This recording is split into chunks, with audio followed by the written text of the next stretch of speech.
Hello and welcome to this episode of Cosmic Crow Tarot, where today we're going to be doing a general reading for the mutable fire sign of Sagittarius. Before we get to the actual reading though, I'd like to take a few moments to talk about the astrological correspondences to this mutable fire sign, starting with this card right here, which shows the constellation for Sagittarius right here, and has a question up here that we can ponder, we can ask ourselves, and we can really connect more with our higher selves and use this knowledge that we have within us to create the lives we want to live. The question up here asks, what will you create that expands you? Sagittarius is the sign most connected to shooting for the stars and aiming for the stars and having that optimism that we can always achieve our goals when we're focused on it and passionate about it.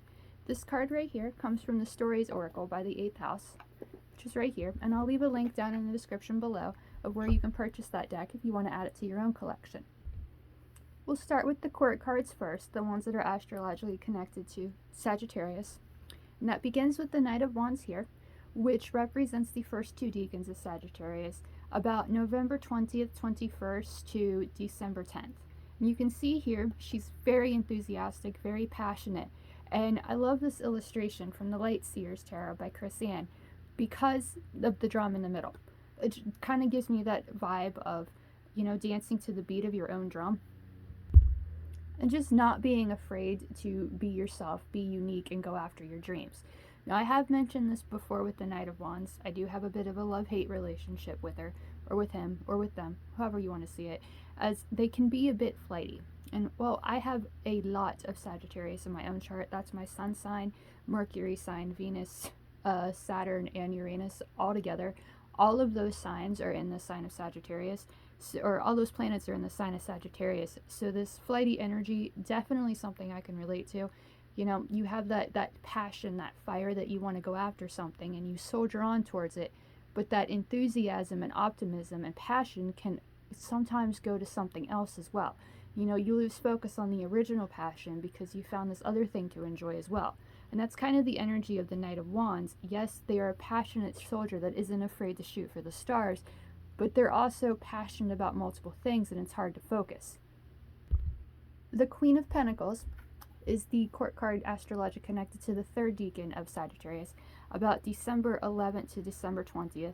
So personally, as my birthday is December 19th, this is my queen. And she also is astrologically connected to the first two decans of Capricorn, which we will see soon. I love this illustration of the Queen of Pentacles because I think she's absolutely gorgeous. And this is from the Dark Mansion Tarot.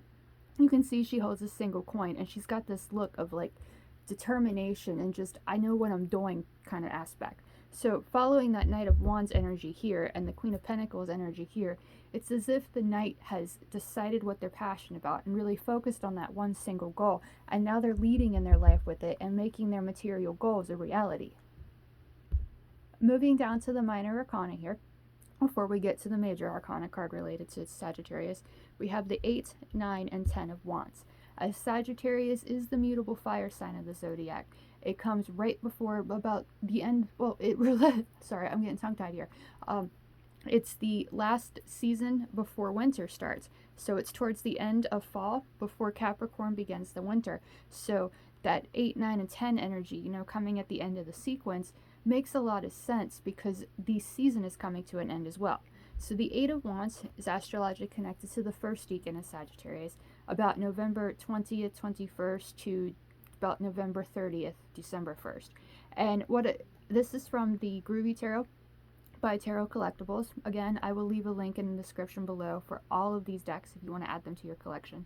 And I really like this illustration for Sagittarius, like to relate to that energy, because it shows that energy of not being afraid to shoot for the stars. You have the planets here, which just could be Saturn, but I know, they're just like, you have no idea how many planets are in the sky, so these are the planets and our unfear of going after our dreams and shooting for the stars.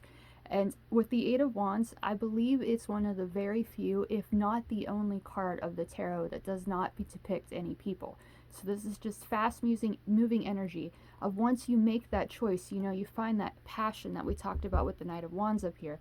You aren't afraid to go after it, you're enthusiastic about it, and you stay optimistic, then you can achieve anything. 8 is the number of success and wealth. So once you find that passion and you go after it and really aim for the stars and don't be afraid, be optimistic and enthusiastic about it, then success and wealth can be yours.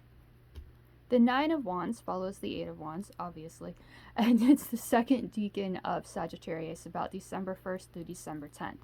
And this is from the Healing Light Tarot, and it's actually the first deck I've ever added to my collection because I love the illustrations in this deck. They were the first deck that ever really spoke to me. And why I chose this card, because this is a card of defending those passions. You know, there's other people that might not believe in you, or you feel the need to defend it because, well, maybe you found other passions, like with the Knight of Wands, earlier in your life, but others have, like, made you doubt yourself, or they didn't succeed like you wanted them to. But this illustration of the 9 suggests, like, it just screams triumph to me. Like, you know, you might not have succeeded at a last passion, but that doesn't mean you're not going to succeed here. And it's just lifting it up and believing enough that you can achieve it. It means defending your passion against people that might not agree with it and really focusing on what you want to achieve. The third decan of Sagittarius is represented by the 10 of Wands. This is from the Hermetic Tarot, and it's one of, I think, my most complicated tarot deck that I own. There's so much going on in these illustrations. There's even Hebrew written here and here, and I'll be honest, I do not know Hebrew well enough to read that, so this is why you don't see this deck a lot, and why I don't really use it for live readings or anything like that, because I don't feel like I do it justice. But here you can see the 2 wands down here, and all the wands pointing in different directions down here. And in the center you have Saturn, the symbol for Saturn right here. And the third decan of Sagittarius is astrologically connected to Saturn as well.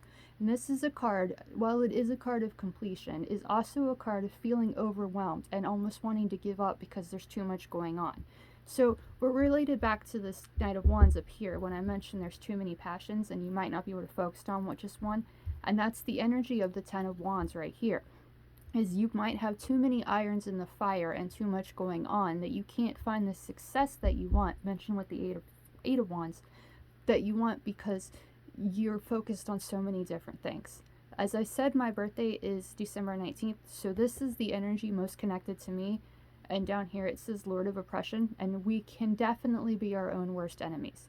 I cannot tell you how many times I've began something and just lost interest in it, dropped it, and didn't finish it. There are so many books, so many things to study sitting around my office that I picked up once and haven't picked it up again. So that's kind of the energy of the 10 of Wands, just having so much going on, so many different passions, that you can't just focus on achieving one. There is a silver lining with the 10 of Wands because it's not all bad. No tarot card is actually all bad. There's a silver lining with all of them. But the 10 of Wands, there's that message that you don't have to do everything on your own. You have something that you're passionate about and you're really, really focused on it. It's okay to ask for help if you feel like you need it. You don't have to do everything on your own. That brings us to the Major Arcana card, astrologically connected to all 3 decans of Sagittarius, which is Temperance. You can see here, she's in her tree pose, the yogi tree pose, and personally, this is my favorite yoga pose. I can hold this for hours. I love the whole balance feeling of it, and just feeling connected to the earth. But, Temperance is a card of balancing opposites and perhaps coming up with a new way forward. So with that flighty energy of the Knight of Wands and that suggestion that we have too many irons in the fire, the energy of Temperance kind of suggests we might be able to blend those passions into one and only focus on that one goal. Temperance is from the Everyday Witch Tarot, which I have not picked up this deck or used this deck since my own cat, which that's what I love about this deck, is the fact that there's a familiar there. And my own cat crossed the Rainbow Bridge a few months ago, so it's been really hard for me to use this deck. But this illustration, really, I feel like it speaks about Temperance and finding that balance within, because Sagittarius, like I said, is a very enthusiastic and optimistic sign, but there's a lot going on in that mutable fire energy. So finding balance within and just staying cool, calm, and collected, that's how we will achieve our goals. Just focus on the main goal. Find balance within. She sits right between the Knight of Wands and the Queen of Pentacles, so it's bringing those 2 energies together. that focus on the material aspects of life, feeling comfortable and safe and really leading in your life, doing what you love and feeling comfortable. But don't ever lose that inner fire, that passion that makes you want to soldier on and make your dreams a reality. Well, that did sound like an actual reading. That is not the actual reading for Sagittarius. So I'll move all these cards out of the way and we'll get to your actual reading. Shall we, Sagittarius? The deck the pendulum has chosen for your reading, Sagittarius, is the newest deck from Patrick Valencia and the Deviant Moon universe. The Tryon Fee della Luna Illustrated Pips Edition. I promise you, the pendulum did choose this deck. I know, I love this deck. I love Deviant Moon. I love Patrick Valencia's artwork, but I did not choose this deck myself. The pendulum must have known what I wanted, and so we have this deck to use. Before we get to the reading, though, I'd like to show you the crystals that I have connected to the sign of Sagittarius. Sodalite, or Sodalite, snake. I call him Sneaky Pete. Lapolodite. Lazulite. Smoky quartz. Lapis lazuli. And this is Lazarus. I name all my skulls. Amethyst. Blue goldstone. And labradorite. I'm going to take a moment to really let it shine. I love labradorite. It's one of my favorite crystals. It's the most beautiful. Well, my opinion at least. All of the crystals, I mean, I might be biased. I am Sagittarius after all. But definitely the Sagittarius crystals are gorgeous. Well, all crystals are gorgeous, but we'll get past that. What we will do now is shuffle the deck. And as the Sagittarius crystals are surrounding it, we are very much connected to that energy. And there's nothing specific we are asking. All we are doing is just asking the deck whatever they want to share with us, what information, insight, and inspiration they have to share with us today. Nothing specific, no questions being asked, just whatever you want to share, that's what we want to hear. And we thank you for doing so. Now, in this deck, there are at least 7 different devils, and I haven't taken them out this time. The general reading I did with this deck a few weeks ago, when I first got it, I took the 7 different devils out because I didn't want that energy to just be throughout the deck and our whole reading be devilish. But I didn't do that this time, so there is a good chance it might be all 4 of the cards that you see today will be devils. I hope that's not the case. I don't feel like Sagittarius needs that much negative energy, and we're not all just straight devils, but that might come up, so I'm just warning you now. I don't ask anything specific. I don't cheat and try to see what the cards that come up are. I will turn them upright if they were reversed because I don't want to share that negative energy, and I feel like we have the power to overcome anything, including the reversals, as long as we have the confidence and optimism to be able to turn that around. So whatever you want to share, that's what we'd like to hear, and I thank you very much for giving me the voice I need to share with others.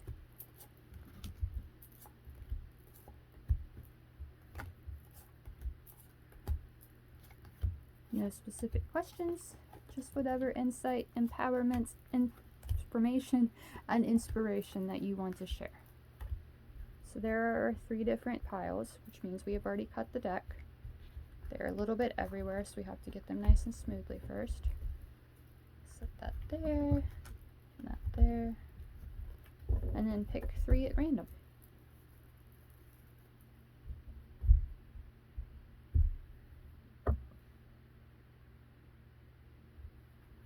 This one, this one, and this one.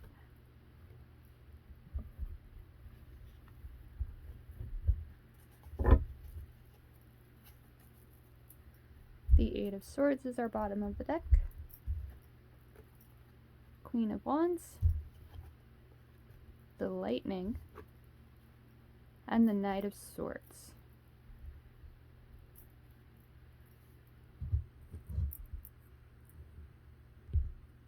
Well, these are in no specific order. I am going to start over here and work our way around because, well, when we read left to right, so it just makes more sense to me. And the Queen of Wands is the card we begin with, which is technically astrologically connected to Aries, the cardinal fire of the sign of the Zodiac, because queens are related to cardinal energy. But that's fiery energy that we talked about with the Knight of Wands, and as Sagittarius is the mutable fire sign, this queen relates a lot to us as well. And in this illustration, it seems we have a lot of characters in the background, a lot of voices that are, they look angry and upset. And as this queen moves forward with her wand and has her confidence, it's like she's leaving them behind and finding the confidence she needs to go after her dreams, even if everybody else is against her. So that fiery enthusiasm, that excitement really asks us to take control of our lives and lead in our lives, believing in ourselves and not letting the opinions and voices of others hold us back. So queen energy, it's the feminine energy of the court. So there's a very big focus on compassion and empathy. But it's important to have compassion and empathy and kindness to others, but it's every bit important to have that same compassion and empathy for ourselves as well. So this queen appearing here for us today, Sagittarius, kind of feels like a message to really lead in our lives, doing what we love and what makes that makes that inner fire really burn brightly. Don't let the opinions of others or anything hold us back. Just focus on what we want to achieve and go after it. Be enthusiastic about it and optimistic about it and believe we can achieve it, and we will. The lightning follows the Queen of Wands in this reading. And the lightning, as you can see up here, is labeled 16, and this is a different take on the tower. And the tower has appeared in the Virgo reading as well, if I remember correctly. So there seems to be this, with the mutable energy, I don't remember off the top of my head if the Gemini had this negative aspect to it as well. But mutable signs, we are more accepting of change and transformation than, say, the cardinal or fixed signs of the Zodiac, because we become at the end of the season. So the Sagittarius energy, the Virgo energy, and the Gemini energy, and the Pisces energy, I almost forgot that one, they're more accepting of change. And so that's kind of what the lightning or the tower represents, is something significant coming to an end, and a change that we might not expect or we might not be ready for, but we have no control over it. The universe knows what's best for us, and as you can see here with the lightning coming down and setting fire to this tree, that's acts of nature, forces of nature, and we have no control over them. So that card following the Queen of Wands kind of suggests that once we find that inner passion, that enthusiasm, and really take control and lead in our lives doing what we love, something else might come to an end. We won't have control over it. It's something we might not expect. But there's a very good chance that when this ending or this collapse of the tower or the lightning brings something to an end, it's going to give us the strength and courage and the knowledge we need to move forward with even more confidence to really lead in our lives and take control with what we're passionate about. The Knight of Swords follows the lightning here, and it's also astrologically connected to a mutable energy. So this is the Knight that kind of rules over Gemini. And with following the lightning here reminds us to not give up, to continue soldiering on through the chaos, even if life gets difficult. We can't control the actions of nature. Mother Nature, Gaia, however you want to see it, she has the power. If she wants to cause a tornado or an earthquake or shoot lightning into a tree and set fire to it, that's her prerogative. We can't control it. We just have to accept it and move on. And that's the energy of the Knight of Swords, Life can throw us curveballs. Life can be chaotic. We can't control Mother Nature, and we can't control the actions of others. But what we can do is not give up and continue to fight. Don't let our minds work against us, but work with them and have the confidence and the strength to go after what we want to achieve. The Eight of Swords is the card at the bottom of the deck, which kind of suggests that our own minds aren't our greatest allies, and they might keep us feeling like we're trapped and imprisoned in our lives. We can see the character here seems very, very trapped in a dangerous predicament, but when you look around, there's nobody here keeping him prisoner. Those wraps that are around him seem very loose, and while they do seem to be tied to these swords here, they aren't necessarily tied to him. Both of his, or her, we'll go with that, because, it's a half moon, half face. We can't tell the gender, and it doesn't really matter. But the hands of this character, they're free. So if they just kind of wiggle a little bit and remove those claws, they can easily just back out of this situation and free themselves. With the full moon in the background, it kind of relates to that Eight of Cups energy where, leaving in the dead of night so you don't upset anybody else. You're freeing yourself in the middle of the night, and that way, like, nobody's watching and nobody's like the voices over here with the Queen of Wands. Nobody's stopping you from achieving your goals. A lot of times, the voices of others, while they aren't in control of our lives, can take control of our lives by filling us with doubt and insecurities and anxiety about what we are capable of. We obviously don't have to listen to these people, but at the same time, like these negative voices that we saw with the Queen of Wands, they can be debilitating and make us feel like prisoners in our lives because it fills our own subconscious and our minds with doubt about what we're capable of.